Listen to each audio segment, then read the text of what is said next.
Je crois que c'était le moment le plus dur. C'est quand je me suis rendu compte que j'étais dans l'eau et que je ne voyais pas la côte. Voilà.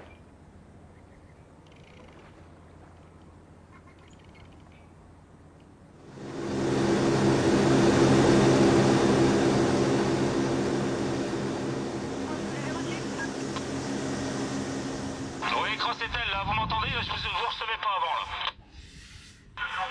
Oui, SMS 95 du Cross, vous avez reçu, on vous a mis en œuvre pour un Zodiac qui a talonné à la pointe du Croisic. Oui, reçu, Crossetel. On passe 67? Oui, on passe 67. La SNSM, c'est l'acteur majeur de la sécurité, au service de la sécurité des personnes en mer, ça c'est clair. Que ce soit à partir de la plage pour la surveillance des gens qui pratiquent la mer, pour les loisirs à partir du littoral, ou que ce soit en mer aujourd'hui, la SNSM c'est une association de bénévoles qui est le premier intervenant au service des autorités de l'État qui sont chargées d'assurer cette sécurité des personnes. Donc ça, c'est les résultats opérationnels. C'est 8 à 9 000 personnes secourues par an, hein, c'est 4 à 5 000 bateaux assistés par an, toutes les activités convendues. Et ça, c'est la raison d'être de notre projet associatif. Et la SNSM, c'est autre chose aussi. Si ça marche comme ça, c'est parce que à la fois, il y a le matériel, il y a les équipements, mais il y a aussi les bénévoles. Et donc au niveau national, le véritable enjeu aujourd'hui de cette association, il est de faire en sorte que les bénévoles, comme aujourd'hui, aient toujours envie de nous rejoindre et envie de rester avec nous. Ça veut dire qu'il faut qu'ils continuent à y trouver quelque chose qu'ils ne trouvent nulle part ailleurs, qui est assez difficile à définir d'ailleurs. Et quand vous interrogez les sauveteurs, ils ont du mal à répondre à cette question parce qu'ils sont passionnés par leur engagement, mais ils ont des difficultés à exprimer les raisons profondes de leur motivation. Mais pour avoir discuté avec un certain nombre d'entre eux, pour moi, c'est un mélange de réponse à une quête de sens.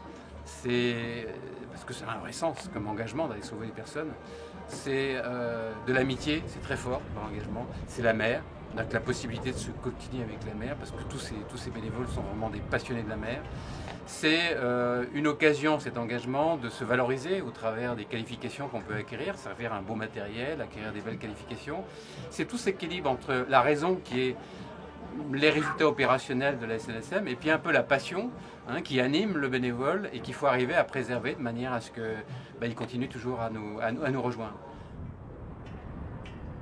La théorie, c'est ça. C'est de dire, on fait ce qu'il faut faire quand on est sur place, mais on n'est pas des tout libres, on n'est pas des experts, on connaît les gestes essentiels, le minimum pour ne pas faire de bêtises.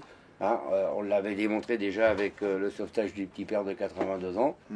Bon, on l'avait laissé se remettre bien comme il faut.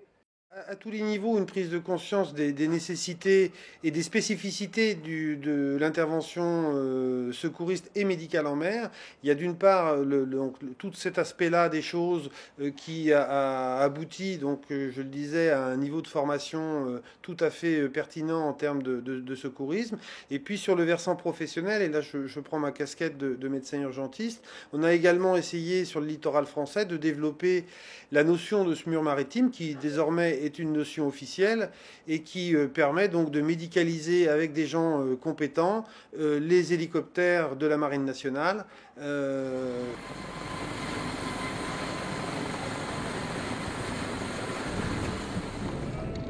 Aucun trouble de parole. 47 ans. 47 ans, 75 kilos. 75 kilos. Il ne saigne pas au niveau des oreilles ni du nez. Et il ne saigne pas au niveau des oreilles ni du nez.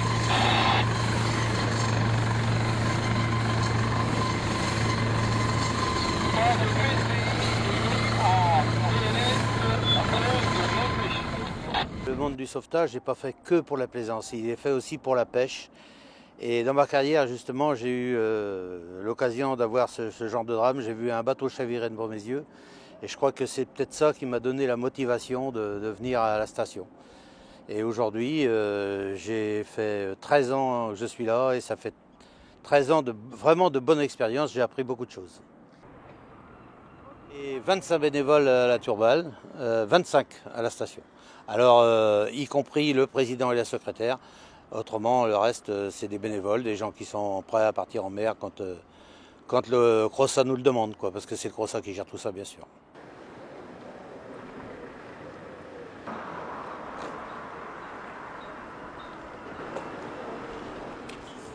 Alors l'acronyme CROSS signifie Centre régional opérationnel de surveillance et de sauvetage. Il existe en France 7 CROSS, dont 5 en métropole.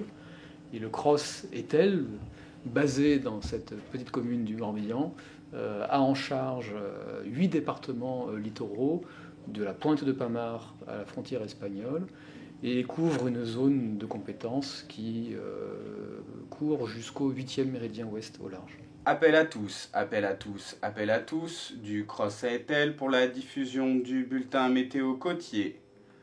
Appel à tous, du CROSS à Etel pour la diffusion du bulletin météo côtier pour la zone de Pamar à l'Anse de l'Aiguillon. Origine Météo France Brest.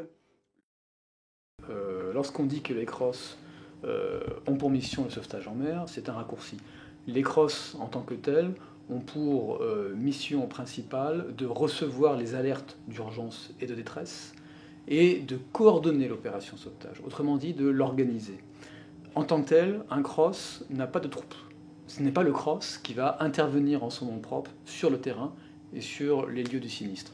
Le CROSS, en tant que grand organisateur, va s'appuyer sur un réseau de partenaires opérationnels très variés. Partenaires aussi bien salariés ou professionnels que bénévoles, aussi bien militaires que civils. Alors, en matière de sauvetage en mer, le principal partenaire des CROSS, c'est l'association donc SNSM, la Société nationale de sauvetage en mer, constituée de bénévoles, qui assure peu ou prou 50% d'interventions de sauvetage à notre profit. Le CROSS Etel a ainsi en relation 45 stations permanentes de la SNSM dans sa zone de compétence.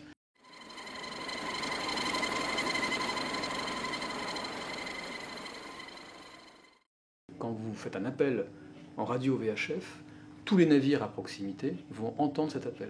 Outre le CROSS, les collègues, les plaisanciers, qui sont potentiellement le premier acteur de sauvetage en mer, dans la chronologie en tout cas, seront à même de se dérouter directement, avant même que le CROSS lui-même fasse le relais de l'alerte.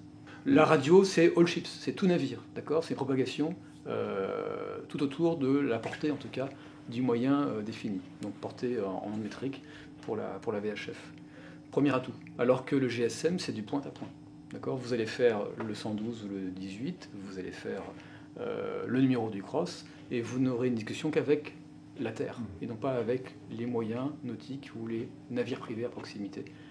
4 pour contact avec le docteur, est préconisé une évacuation médicalisée. Dès lors que le CROSS a reçu l'alerte initiale, il va systématiquement la relayer, donc la diffuser en fait vers les navires sur zone, vers les navires à proximité, de manière à ce que ceux-ci puissent se dérouter et intervenir soit en premier niveau le temps qu'arrivent les moyens de sauvetage dédiés, soit de manière décisive si l'opération est relativement simple. L'intérêt de ce relais, et c'est typiquement donc la procédure de Médée-relais pour la phase de détresse ou d'urgence qui est incarnée par le message PAN, l'intérêt donc c'est que les émetteurs du CROSS ont une puissance nominale de 50 watts, donc 2 fois la puissance d'une station de navire. Donc on est sûr de toucher de manière plus efficace tous les navires dans le voisinage. Pour récupérer le propriétaire à l'embarcadère, et nous allons faire route vers son catamaran. Donc actuellement, fin de l'opération, le propriétaire et l'annexe sont à bord du catamaran.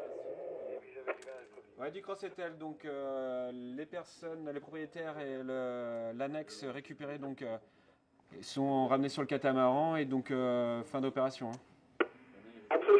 Le CROSS comme Etel assure peu ou prou la coordination de 2000 opérations de sauvetage par an, avec un bilan humain qui se monte à quelques 50 victimes disparues ou décédées. Ce qui est important de noter, c'est que 80% de cette activité opérationnelle est suscitée par la plaisance et les loisirs nautiques. Donc je pense à la baignade ou à la pratique du kite ou du surf. 80%, ça explique donc cette quantité très importante inhérente au loisir et à la plaisance. Ça explique que l'activité opérationnelle du CROSS se concentre à 60% sur 4 mois de l'année, de juin à septembre inclus. En fait, nous, on fait une patrouille quotidienne et donc on reste essentiellement sur la baie c'est là où il y a la plus forte activité nautique. On va dire les véliplanchistes, les catamarans de plage. Et donc en fait on patrouille tout durant l'après-midi et on va surtout faire pas mal d'assistance sur les catamarans dessalés. C'est la majorité où on intervient, c'est soit des particuliers, soit des catamarans de location. Et les gens sont peut-être pas vraiment bien amarinés, on va dire. Et donc ça va être de l'assistance pour ressalage d'un catamaran, un bateau dématé, un véliplanchiste qui n'arrive pas à rentrer à la côte. Donc on dirait que l'après-midi, quand on patrouille, c'est ça, c'est sur le tas. Sur ces 47 victimes, 18 étaient des plaisanciers. J'entends par plaisanciers, des gens qui étaient à bord de bateaux de plaisance immatriculés. Ces 18 victimes relevant de la plaisance, ou bien ont subi une chute à la mer individuelle, ou bien ont subi le chavirement de leur embarcation. Ce qui, au final, amène le même résultat que la chute individuelle à la mer. Aucune de ces 10 victimes ne portait de gilet de sauvetage. Voilà. Si les gens avaient, je dirais, le souci de revêtir des gilets de sauvetage qui désormais sont conçus pour être foncièrement ergonomiques et pratiques, je pense aux gilets gonflables automatiques par exemple, on aurait un bilan humain en plaisance qui serait bien inférieur. Alors, en particulier sur la petite plaisance à moteur. Et je pense notamment à la pêche de loisirs sur des secteurs par définition accidentogènes.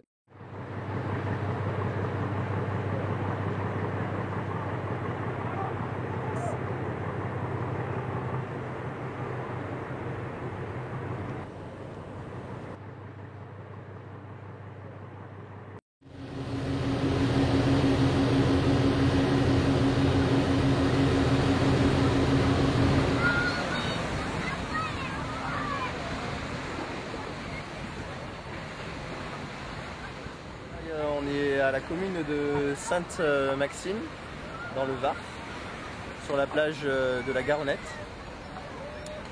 Donc notre poste de secours situé juste au-dessus de la plage nous permet d'avoir une vision globale sur la zone, les deux zones de bain qu'on a à surveiller.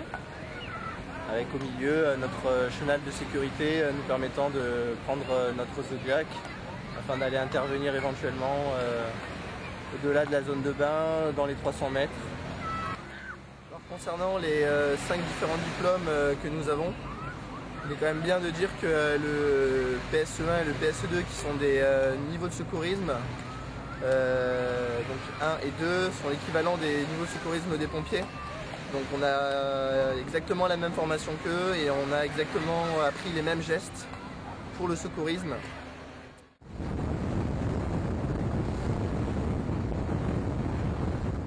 Vous êtes sur le bateau de sauvetage de Saint-Tropez, la 066, qui est un bateau, un canot tout temps que l'on a depuis 1989.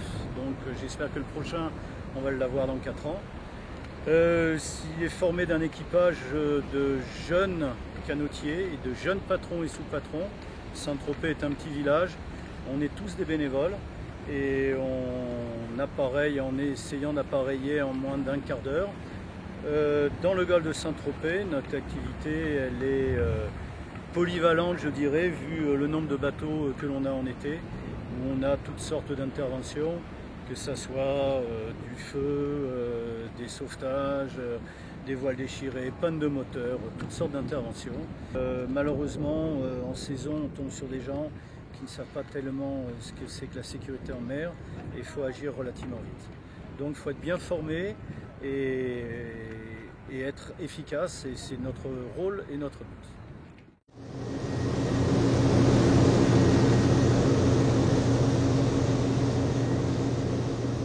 Première chose, quand on est matelot, on entre matelot à la SNSM, on se forme de par les permis, de par les possibilités de naviguer correctement.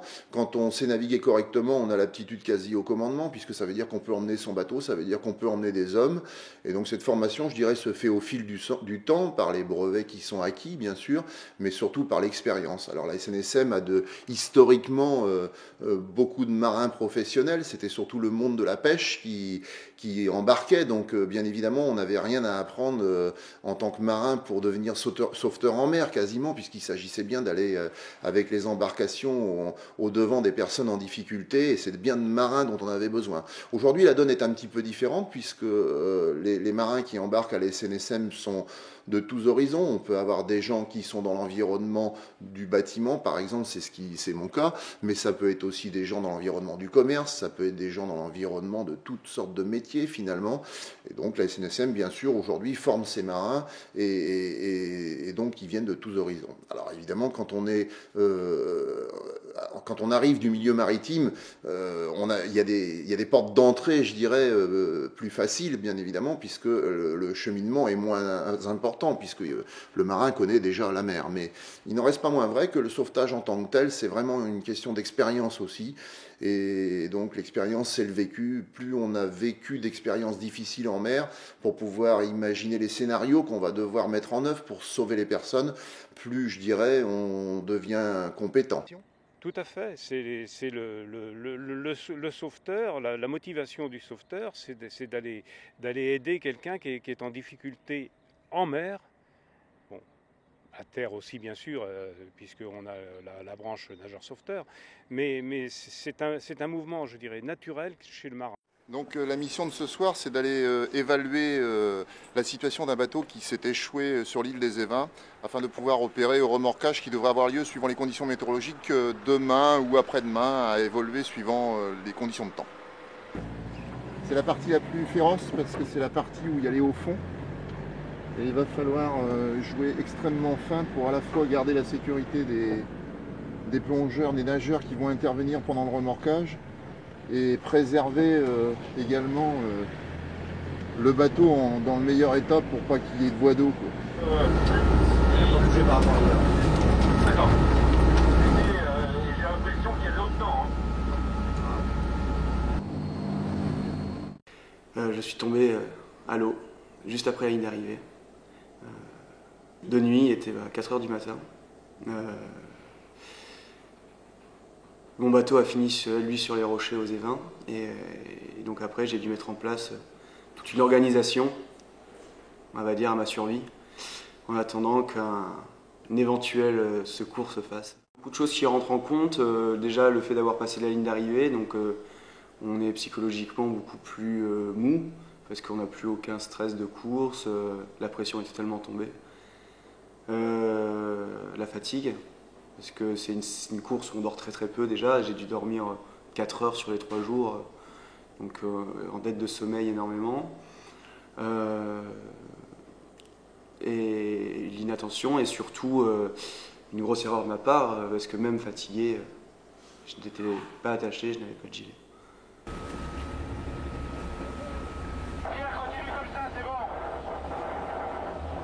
C'est bon pour nous. Pas de gilet et surtout pas de harnais, parce qu'un harnais m'aurait retenu de ma chute et je ne serais pas tombé. Enfin, je serais tombé tout à côté de mon bateau et retenu par une longe qui m'aurait permis, avec encore de l'effort, mais qui aurait été suffisant, j'avais assez de réserve, de remonter à bord et de sauver mon bateau.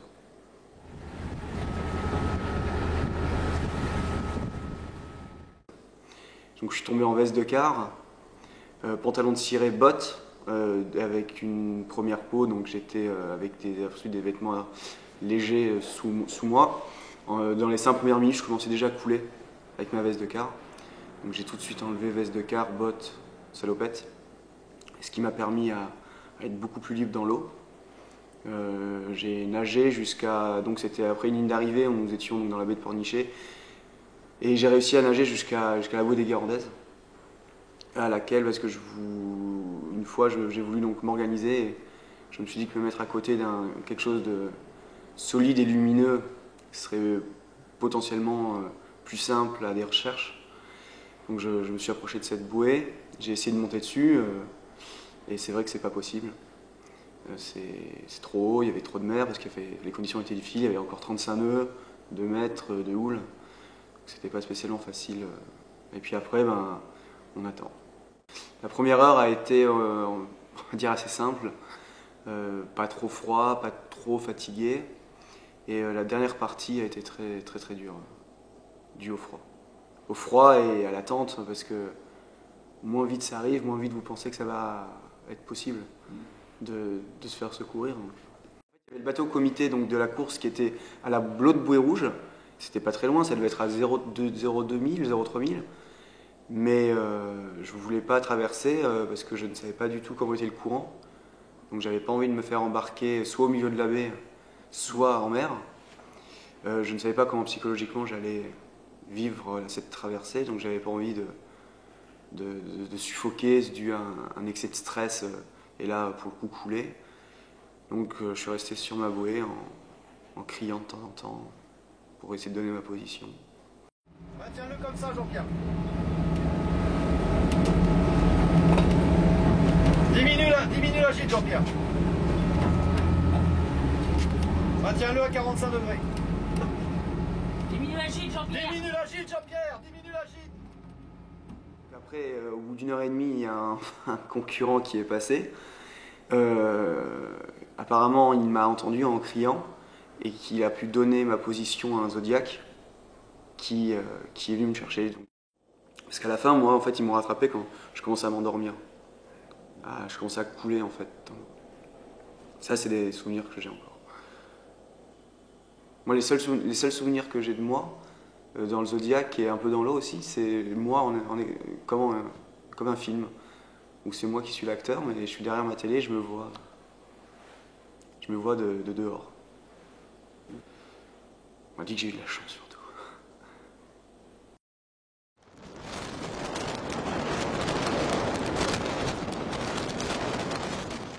Les accidents dans le monde de la pêche, les accidents de navires sont rares, mais sont dramatiques, graves. Voilà, il y a très souvent, le plus généralement, un bilan humain à déplorer sur un feu de navire ou surtout sur un naufrage ou un chavirement de bateau de pêche. Mais c'est vrai que le nombre d'opérations est beaucoup plus faible, en tout cas en Atlantique, que celle justifiée ou motivée par le loisir.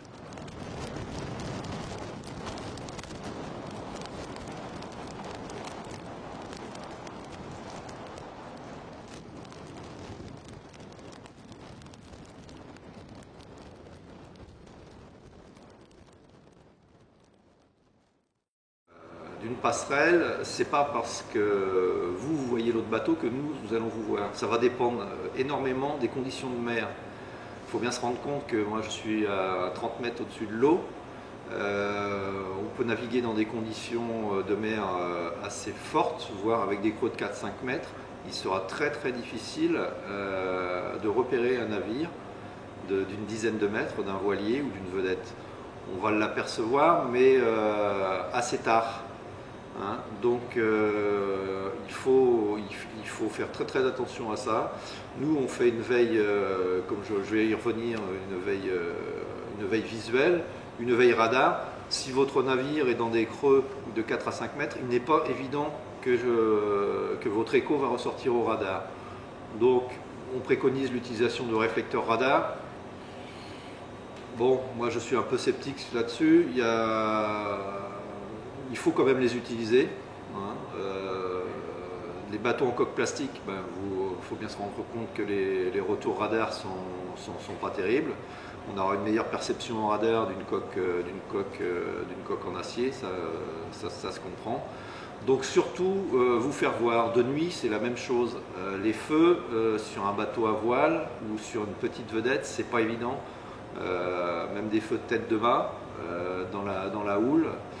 Une des meilleures façons de se faire repérer sur un voilier, c'est bien d'éclairer, vous éclairer avec votre lampe torche la voile. Je peux vous dire que d'une passerelle d'un bateau, on va vous repérer.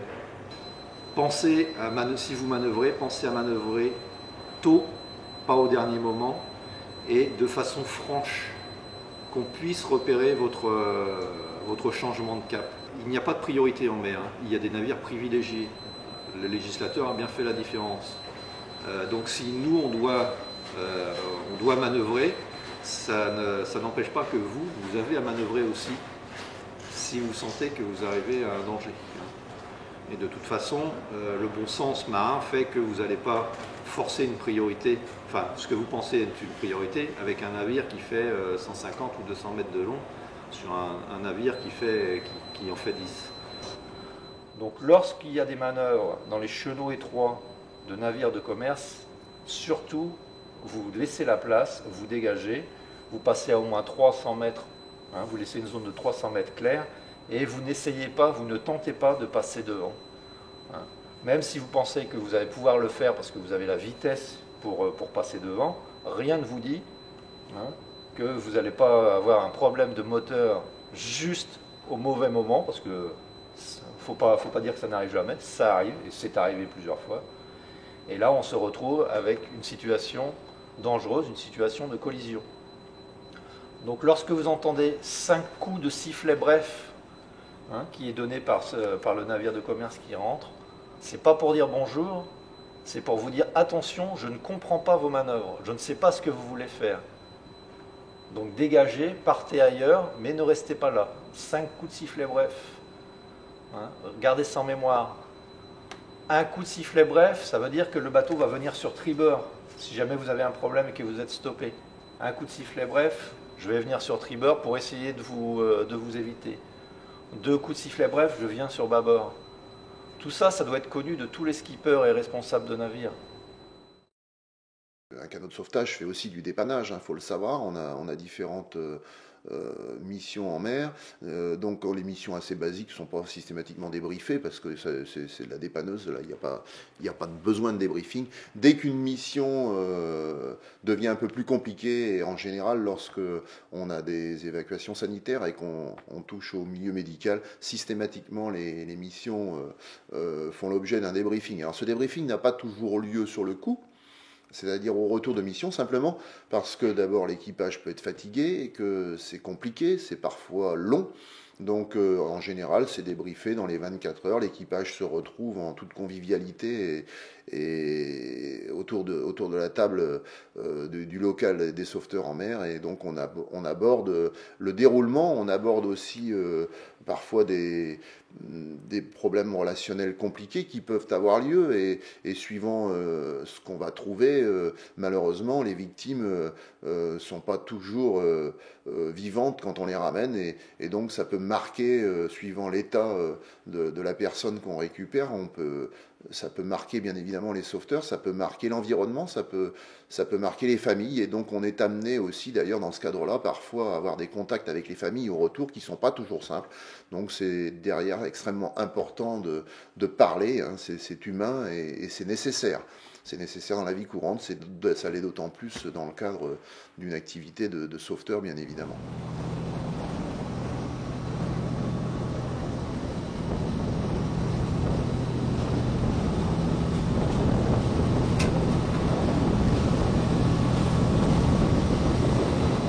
Les sauveteurs bénévoles travaillent bien sûr en dehors de l'activité de sauvetage pure à leur formation, à leurs entraînements, on appelle ça les entraînements. Ces entraînements ont lieu en général tous les 15 jours, et donc on se met en situation.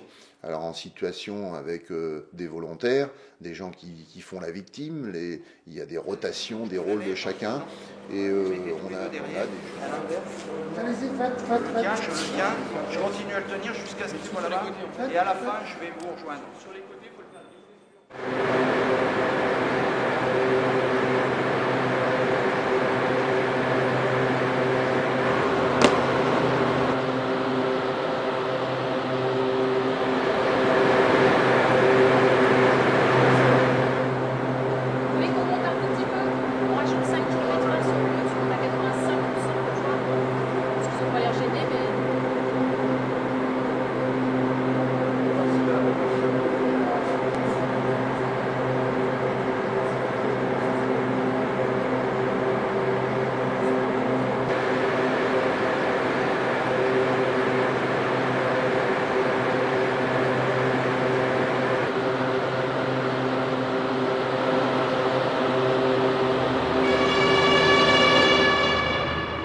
La direction de la formation de la SNSM est basée à Saint-Nazaire, c'est un service du siège délocalisé, et on dispose d'un fabuleux outil avec le pôle national de formation qui permet d'accueillir les formations pour les nageurs sauveteurs et les sauveteurs embarqués.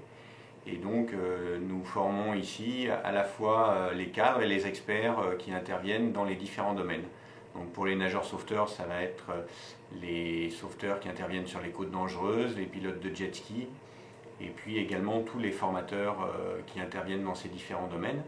Et pour les sauveteurs embarqués, on va se concentrer sur les nageurs de bord, les patrons, les sous-patrons et les radionavigateurs. Voilà. Aujourd'hui, le catalogue des formations et des qualifications évolue puisque la direction de la formation est récente, à peine 2 ans, et on accueille déjà pratiquement 900 stagiaires par an aujourd'hui.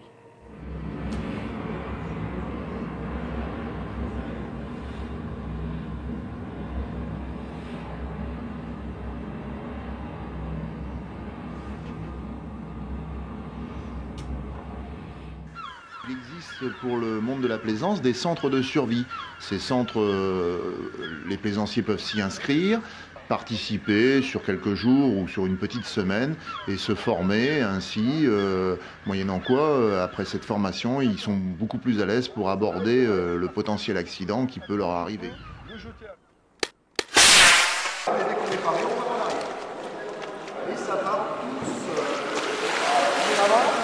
Et tout de suite, il va donner l'ordre de remonter. L'ordre de remonter, vous voyez, soit je fais ça, soit je mets la main à plat sur le dos. Et ensuite, on glisse. D'accord ? Avec les mains sur les mains. Voilà. Et on garde les bras serrés contre le dos. Allez. Maintenant, vous tenez la poignée jaune et vous la mettez sur la tête. Bien, le bras.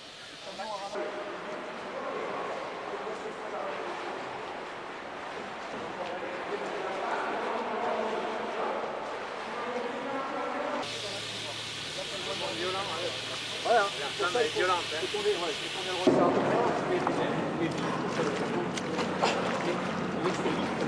Et non, c'est pas mal, c'est un montagne. C'est pas bon à ramasser quand on est dans la cuve. Le positif, ouais, ça fait plus, ça tape.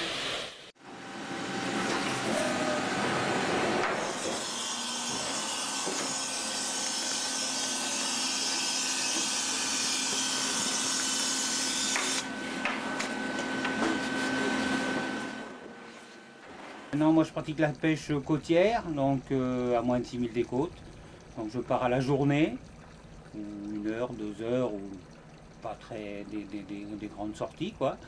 Démarrage du bateau, faire chauffer le moteur, mettre en place les instruments de navigation, donc sondeur, GPS, VHF. Donc toujours sur le canal 16 en veille pour avoir un peu plus de sécurité. Moi je pose souvent des filets, donc des filets de 50 mètres autorisés pour des pêches pour les amateurs. Je mets toujours mon gilet, la longe, préparation, quand on ramasse les filets, quand on les pose, on a toujours des risques de tomber à l'eau, donc je m'attache avec la longe qui est faite pour ça. Le gilet automatique, agréable, facile à porter, pas très compliqué à mettre, et puis pas encombrant par rapport aux anciens modèles. Les filets sont là, donc pour la pose des filets, on s'attache, c'est mieux. Pas mal de matériel, dont on risque de se emmêler les pinceaux, donc il vaut mieux avoir un petit peu de sécurité, c'est toujours plus prudent. Quand c'est un peu long, on la raccourcit pour surtout ne pas se faire traîner par le bateau en cas de passage par-dessus bord, donc on la raccourcit, ça permet d'être un peu plus près du bateau.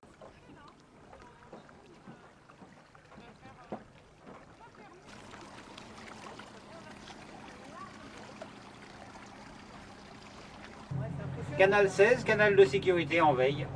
Voilà. Appel à tous, appel à tous, appel à tous. Du Cross à Etel pour la diffusion du bulletin météo côtier. Appel à tous, du Cross à Etel pour la diffusion du bulletin météo côtier pour la zone de Tamar à l'anse de l'Aiguillon. Pas d'avis de vent fort en cours ni prévu. Vitesse et évolution. Voilà, je suis sorti juste pour me faire le coucher de soleil et puis donc je suis parti comme j'ai souvent l'habitude de partir quoi, donc j'ai pas mis de gilet, j'ai pas mis j'ai mis la radio, je mets le minimum de le bateau en route et je m'en vais vers le large Et à un moment donné, je décide de faire demi-tour, donc je fais un virement de bord et le génois se coince devant. Donc je pars, on a débloqué le génois qui s'est pris dans les filières et en revenant, je perds l'équilibre et je tombe de l'autre côté du bateau. Mais je garde toujours les mains sur la filière, j'essaye en vain de remonter sur le bateau. J'y arrive pas jusqu'au moment où je lâche prise, quoi. Voilà, donc au début je sais où est la côte et puis au fur et à mesure que je nage, je ne sais plus trop dans quelle direction je vais. Voilà, et la nuit tombe et je vois les feux de... Alors tout ça, dans la notion du temps, je ne l'ai pas en fait.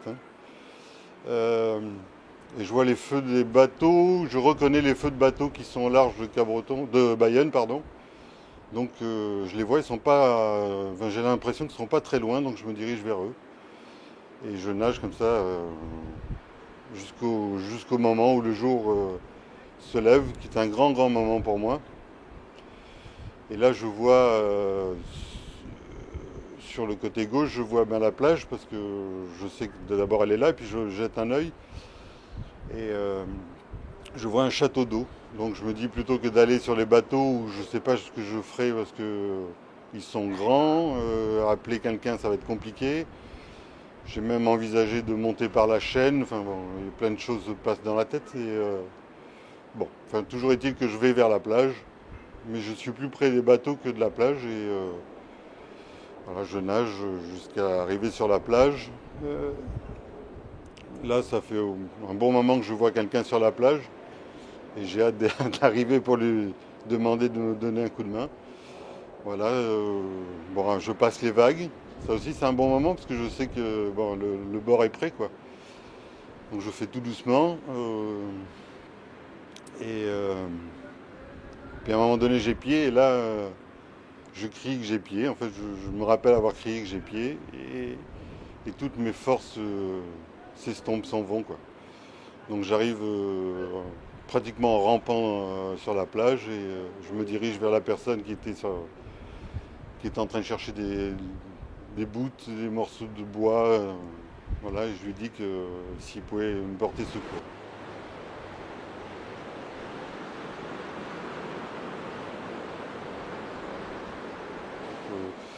J'ai nagé essentiellement le crawl, la brasse, pardon, parce que le crawl, je me suis aperçu que je faisais demi-tour. Je me suis surpris à voir les bateaux au pied et en fait je tournais. Donc j'ai essayé la nage indienne mais je prenais trop d'eau dans la figure. Donc la brasse c'est ce qu'il y avait de moins fatigant. Je savais où j'allais. Le seul souci c'est que ça me faisait mal au cervical. Donc pour ça de temps en temps je faisais la planche pour récupérer. Le problème de faire la planche c'est que le froid me saisissait donc je reprenais vite la brasse, mais toujours très très lentement, voilà, jamais forcé. J'ai essayé d'aller un peu plus vite pour un moment donné, parce qu'il y a des moments où le temps a été très lent, enfin, dans le sens où je commençais à perdre patience, donc j'ai essayé d'accélérer, mais je me suis aperçu que je m'essoufflais, donc c'était pas une bonne façon de faire, quoi. Voilà. Et quand des idées noires m'arrivaient dans la tête, en fait, je comptais pour essayer de penser à rien.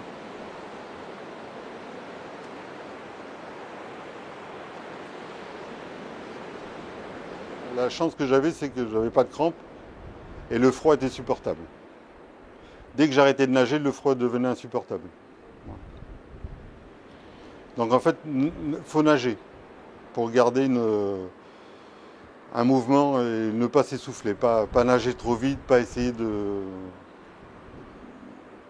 Voilà, parce que je ne savais pas combien de temps il me restait, combien de temps je n'avais pas la notion du temps en fait. Je voyais ces bateaux, je sais que je me rapprochais. J'ai compris après que je nageais contre le courant parce que quand j'ai nagé vers la plage, je voyais que je dérivais vers le nord et moi je nageais vers le sud. Donc je nageais contre le courant. C'est pour ça que j'ai mis beaucoup de temps et j'ai pas pu rejoindre les bateaux certainement. Vu la force que je mettais à la nage et le courant qui était contre moi, quoi.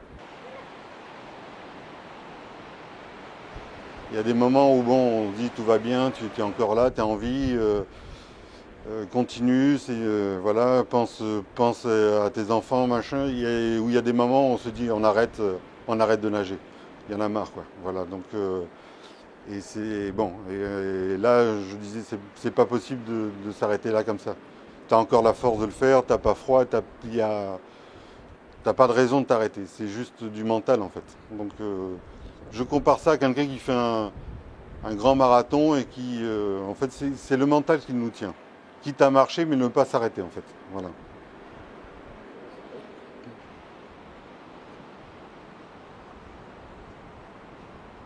J'ai perdu 3 kilos, quand je me suis pesé, j'ai perdu 3 kilos sur ces 15 heures, en fait. Enfin, 15 heures, c'est ce qu'on dit. J'ai pas l'impression d'avoir passé 15 heures, mais bon, paraît-il que j'ai passé 15 heures, voilà.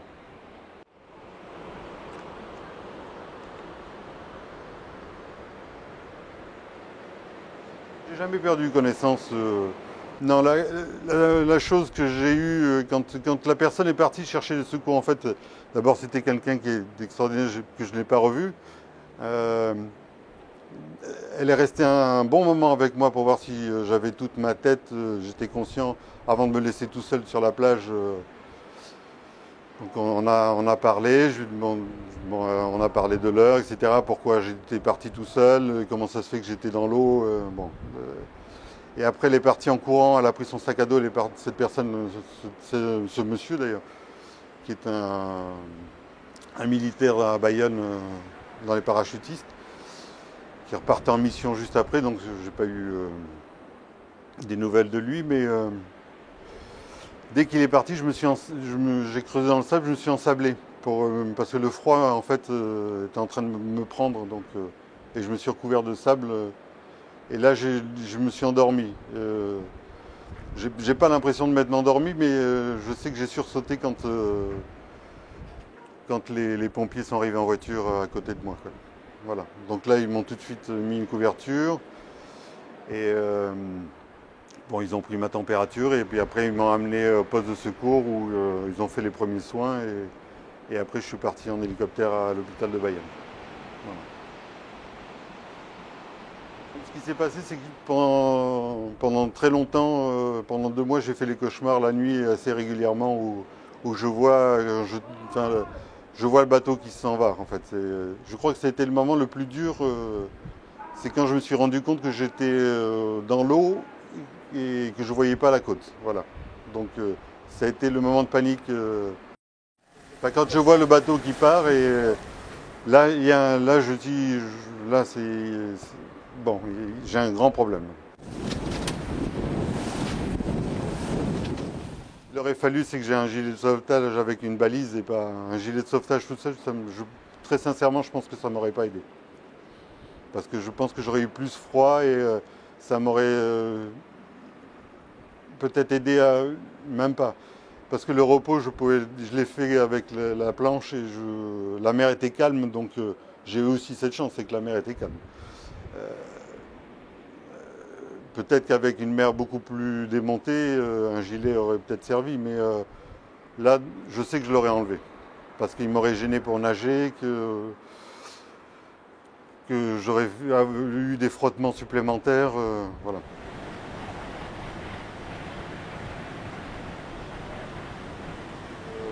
Pour l'instant, je ne suis pas ressorti tout seul. Mais le port du harnais, alors pour moi, le harnais, c'est quelque chose qui est quand vraiment la mer est démontée. Et en plus, il faut être plusieurs. Parce que, ou alors je ne sais pas porter le harnais, mais si on tombe à l'eau avec le harnais, je pense que c'est encore plus dramatique que... Parce qu'on est noyé en fait. On est attaché à un bout...